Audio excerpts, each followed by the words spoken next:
Donc, je vais vous parler donc, des nouveautés autour d'RGR, donc ce qu'on appelle la galaxie RGR. Vous allez voir que c'est quand même une toute petite galaxie. Ça marche pas, non? C'est une toute petite galaxie, vous allez voir.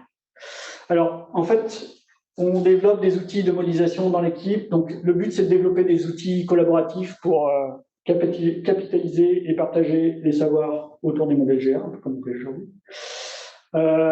Donc, pour la recherche, l'objectif, c'est de développer des outils souples et efficients, à intégrer les apports des travaux récents. Pour les opérationnels, les bureaux d'études, les étudiants, c'est de développer des outils simples d'utilisation et de réaliser le transfert de ces outils.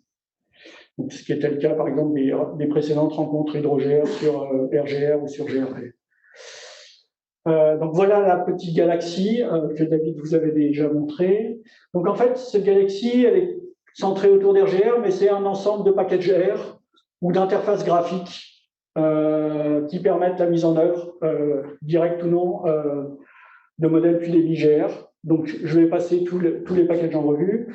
Les interfaces graphiques, elles sont disponibles en ligne gratuitement. Il n'y a pas besoin de mot de passe ni de rien du tout. Alors, je vais retourner sur RGR d'abord. Alors, je pense qu'il y a plein de gens qui connaissent, mais il y en a peut-être qui ne connaissent pas. Donc, qu'est-ce qui est implémenté dans RGR? Donc, c'est la suite des modèles QDB de la famille GR, le modèle de neige, CMNeige dont on a allègrement parlé hier, l'algorithme de calage de paramètres des modèles, donc ça c'est notre algorithme de maison, des critères d'évaluation de performance et des outils de manipulation et d'affichage des données. La nature de l'implémentation, les fonctions, elles sont codées en R, et si besoin, interfacées avec du Fortran. Donc en fait, l'utilisateur, lui, n'utilise pas de Fortran, mais par exemple, le cœur des modèles est en Fortran, ce qui permet d'assurer une bonne rapidité de temps de calcul et avec la souplesse de manipulation de R. Alors, les modèles disponibles dans RGR, donc il y a le modèle de frontier d'accumulation de neige, CMNeige, donc il y a la version simple d'Audrey Valérie et la version qui utilise des données satellitaires, celle de la thèse de Philippe Primoust, qui vous a été présentée hier. Il y a actuellement 7 modèles hydrologiques globaux ou semi-distribués. Enfin, voilà, 7 modèles globaux qu'on peut utiliser aussi, comme l'a dit David, en mode semi-distribué. Donc, il y a le modèle 1 paramètre annuel GR1A, le modèle mensuel GR2M à 2 paramètres, les 3 modèles journaliers à 4, 5 et 6 paramètres qui peuvent être couplés à ces manèges, et 2 modèles horaires, GR4H dont vous avez déjà entendu parler, qui sont voilà, et le modèle GR5H qui est la version pendante de GR5J au patent horaire qui peuvent être couplés avec ces manèges. Sachant que, je reviendrai après, mais les modèles horaires peuvent utiliser ou non le réservoir d'interception proposé par Andrea Fifi. Les critères disponibles sont ceux qui sont très classiques, la RMSE, le critère d'efficacité de Nash, le KGE, donc le Tigui-Gupta, la version modifiée, donc ce qu'on appelle le KGE prime, et il est possible de personnaliser son critère composite, donc d'assembler ces différents critères avec des pondérations souhaitées.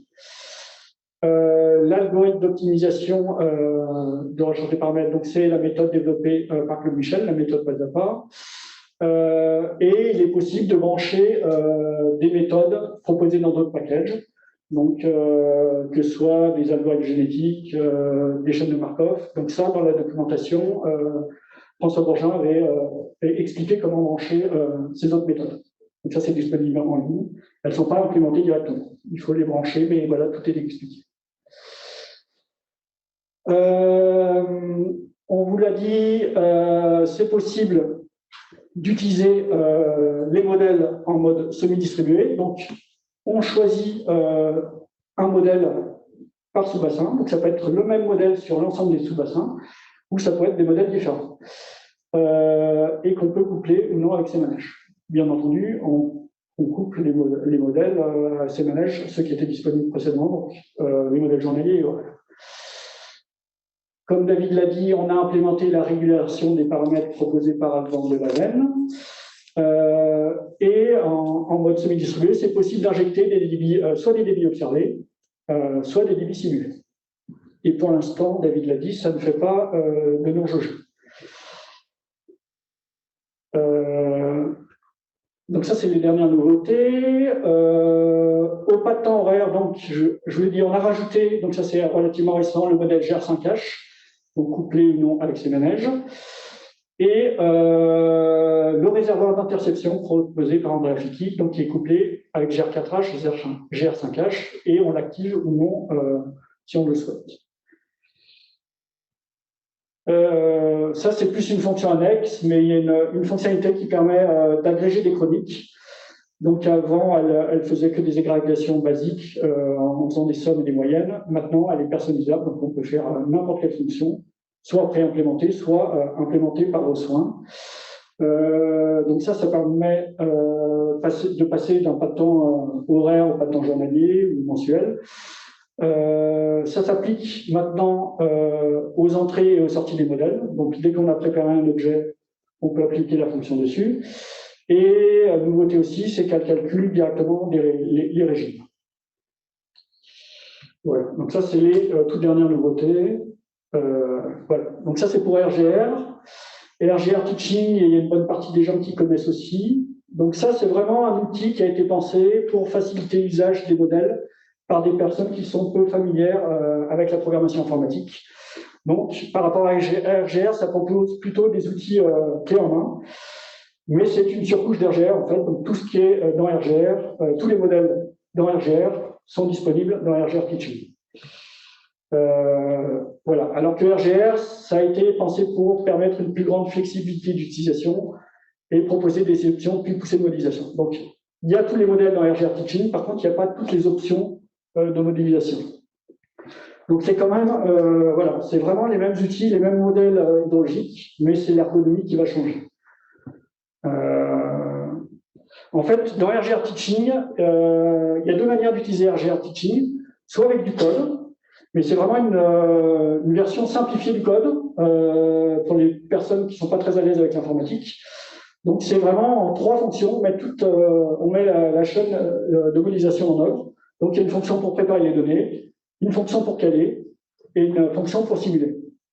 Et il y a des sorties graphiques prédéfinies en plus de cette RGR, notamment des graphiques dynamiques. Alors, ce que j'appelle des graphiques dynamiques, c'est des graphiques en HTML sur lesquels on peut zoomer et lire les valeurs des données. Donc ça, c'est une option un peu intermédiaire, une version encore plus simplifiée d'utilisation, qui est proposée dans RGR Teaching, c'est une interface graphique. Donc là, vous lancez la fonction, il y a une fenêtre qui s'ouvre dans le navigateur avec des boutons et des graphiques. Et donc, ça permet de simuler des débits via un calage manuel des paramètres. On peut utiliser un calage automatique et on peut visualiser les sorties et les variables internes du modèle.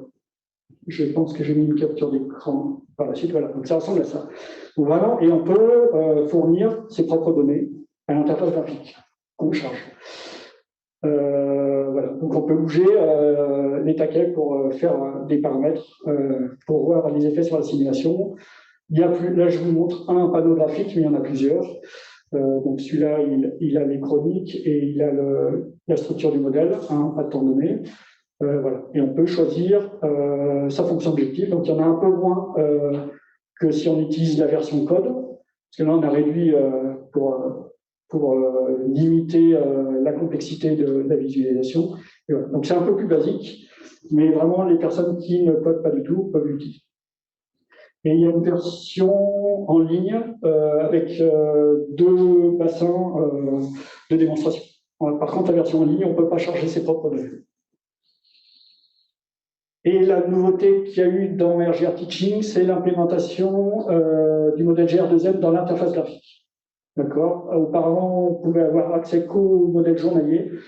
Comme le modèle GR2M est assez utilisé, on l'a aussi ajouté dans l'interface graphique. Par contre, je rappelle que dans la version code très simplifiée, on a accès également au modèle annuel et au modèle horaire, à l'ensemble des modèles. Je pense que c'est tout pour RGR Teaching. Alors, RGR Max, ça c'est assez différent, c'est une interface graphique. Alors, c'est basé sur les travaux de thèse de Karim Poncelet, qui a été encadré par Vasquez et qui a dû soutenir en 2017, Vasquez, par là. Et donc ça, le but, c'est de fournir des cartes de paramètres régionalisées en France pour les modèles GR4J et GR5J. Donc, c'est-à-dire que cette interface graphique permet de récupérer en tout point du réseau hydrographique un jeu de paramètres pour votre bassin. À quoi ça sert? C'est très utile quand vous n'avez pas suffisamment de données pour caler votre modèle, ce qui arrive parfois. Vous vous rendez à la position d'exutoire de votre bassin et il vous donne un jeu de paramètres qui devrait fonctionner. Voilà. Et normalement, on devrait ajouter GR6J prochainement. Un autre package R, c'est RGR DataSim. Donc ça permet de faire de la simulation de données de débit avec le modèle GR. Donc ça, c'est basé sur les travaux de Gaia Pelati, qui était postdoctorant dans notre équipe. Donc le package est déjà disponible sur le site officiel de R. Et en fait, il permet d'assimiler les données observées pour contraindre le modèle et de mettre à jour les états et de les propager dans un pas de temps futur. Je vais un peu vite, c'est fini. Et donc les fonctionnalités qui sont disponibles à l'intérieur, donc il y a très peu de fonctionnalités, mais voilà. Les modèles disponibles sont les modèles journaliers uniquement. Donc il est basé sur RGR, hein, donc il faut utiliser RGR en même temps. Les méthodes d'assimilation sont celles du filtre de Kalman d'ensemble et le filtre particulier. Les variables assimilées, c'est les débits en fait. Et les variables qu'on perturbe en entrée sont les forçages météorologiques, donc les précipitations et l'évapotranspiration potentielle, et les états du modèle. Donc les réservoirs de routage et de production et les hydrogènes unitaires.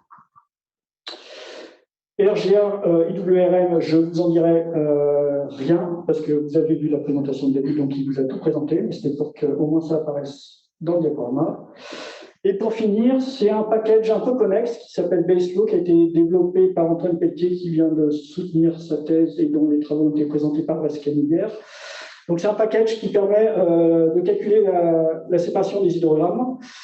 Et la connexion qu'il y a avec RGR, c'est de combler les lacunes dans une simulation. Donc vous avez dans une observation, vous avez une chronique de données observées.